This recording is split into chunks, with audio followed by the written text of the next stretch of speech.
Halo, selamat datang di channel Ruang Taktik. Di video kali ini, kita akan analisis big match Liverpool versus Manchester City.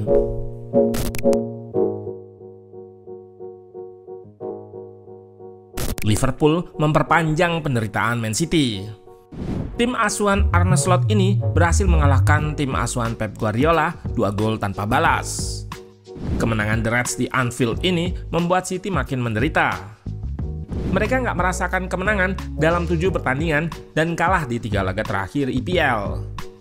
Seperti biasa, meski City unggul ball possession, Liverpool lebih mengontrol laga ini.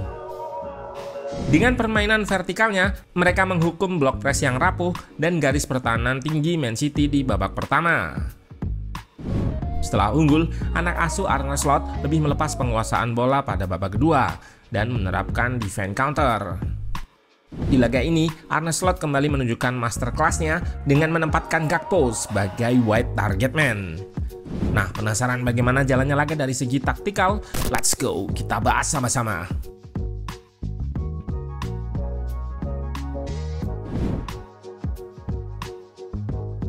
Liverpool turun dengan formasi 4-2-3-1. Di belakang, Joe Gomez gantikan Konate untuk bertandem dengan Van Dijk. Trent kembali ke starting line up di posisi fullback kanan. Di tengah, McAllister jadi double pivot bersama Gravenberch. Szoboszlai kali ini starter jadi gelandang serang. Di depan, Arne Slot menurunkan Gakpo dari menit pertama. Ia diplot sebagai winger kiri. Luis Diaz digeser ke tengah sebagai false nine dan Mo Salah di kanan. Man City juga turun dengan formasi yang sama, 4-2-3-1. Di belakang, Akanji serta Ruben Dias sebagai center back, Walker di fullback kanan, dan Nathan Ake di fullback kiri. Di tengah, Gundo dan Bernardo Silva sebagai double pivot. Di depan, Pep nggak menurunkan winger murni, Rico Lewis di kanan, dan Matheus Nunes di kiri, serta Foden sebagai gelandang serang di belakang Haaland. Saat build up, Kelleher kerap terlibat dengan berdiri di antara 2 center back untuk menciptakan situasi menang jumlah dengan 2 pressure Man City.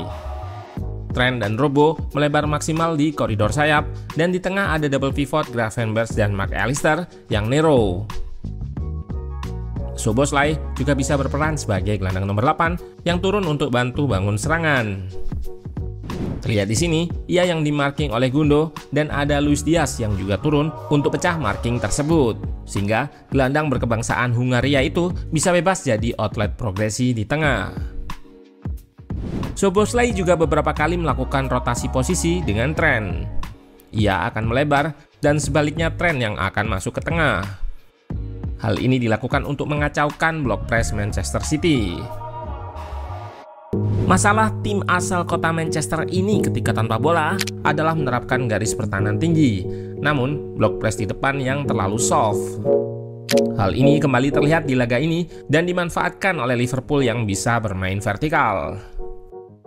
Trent Alexander-Arnold yang punya kemampuan umpan jarak jauh berperan sebagai pemain yang mengatur serangan dari belakang atau deep lying playmaker.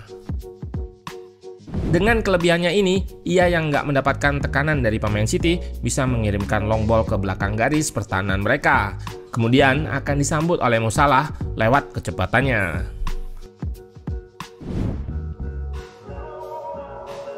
Di fase menyerang, kali ini Arne Slot menempatkan Gakpo di sisi kiri dan menggeser Luis Diaz jadi false nine di tengah.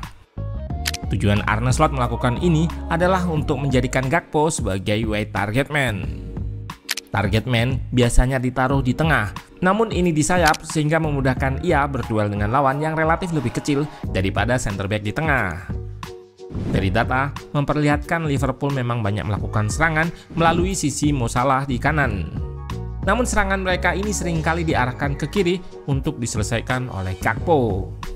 Gol pertama Liverpool juga tercipta dari 2 skema ini. Dimulai oleh Trent Alexander-Arnold sebagai deep lying playmaker dan diselesaikan oleh Gakpo sebagai wide target man.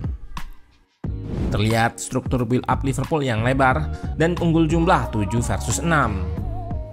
Trent juga masuk ke tengah, sedangkan Szoboszlai melebar ke pos fullback kanan, rotasi posisi. Di kiri, Rico Lewis harus jaga dua pemain Liverpool sehingga Trent bisa bebas menerima umpan dari center back. Ia nggak menerima tekanan dan bisa lepaskan umpan long ball ke belakang garis pertahanan tinggi Man City. Salah duel 1 versus 1 dengan Akanji. Di sini terlihat visi darinya yang bisa melihat jalur umpan di ruang sempit untuk menjangkau Gakpo di tiang jauh. Gakpo sendiri berada di blind set atau titik buta lawan dan nggak terdeteksi pergerakannya oleh Walker. Selain lewat skema tersebut, Liverpool juga banyak mengancam dari transisi serangan balik. Pemain-pemain mereka sangat dominan dalam memenangkan duel di lini tengah, sehingga sering berhasil rebut possession dan melancarkan serangan balik cepat. Liverpool juga beberapa kali ciptakan peluang dari corner kick. Tercatat, Van Dijk 3 kali mengancam gawang Man City dari situasi ini.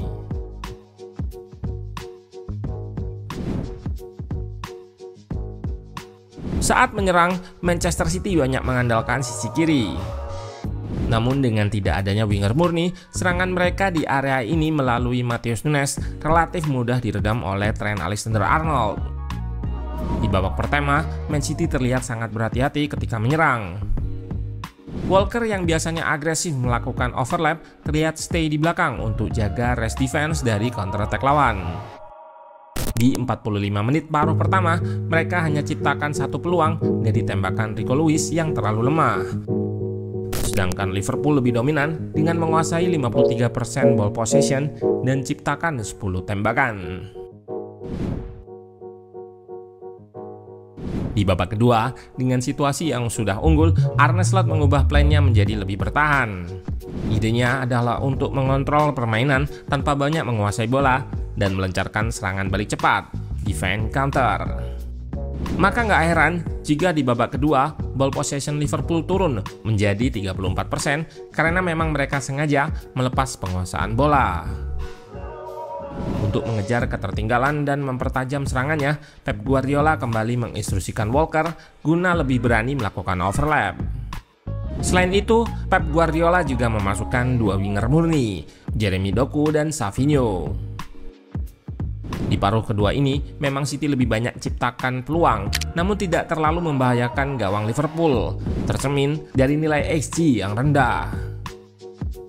Peluang terbaik The Citizens melalui Kevin De Bruyne memanfaatkan blunder Van Dijk, namun masih bisa digagalkan oleh Kelleher. Sebaliknya, game plan defense counter Liverpool cukup berhasil. Di bawah asuhan Arne Slot ini, serangan balik Liverpool memang lebih berbahaya. Terlihat di sini, peluang emas mereka hanya melibatkan 3 pemain, Kelleher, Robbo, dan Gakpo, dieksekusi kurang dari 10 detik. Akhir-akhir ini, pemain City seolah-olah kehilangan resistansi atau ketahanan pressingnya. Mereka begitu mudah melakukan kesalahan ketika ditekan oleh lawan.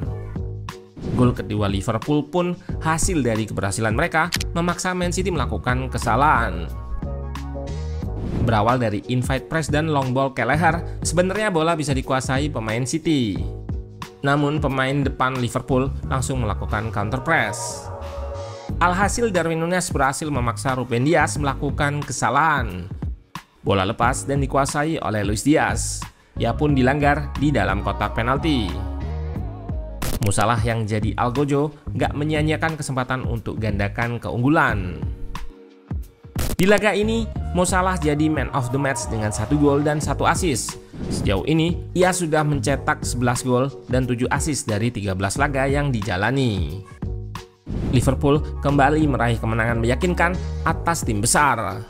Setelah Real Madrid, kali ini giliran Man City yang jadi korban. Bersama Arne Slot, mereka jadi tim yang komplit.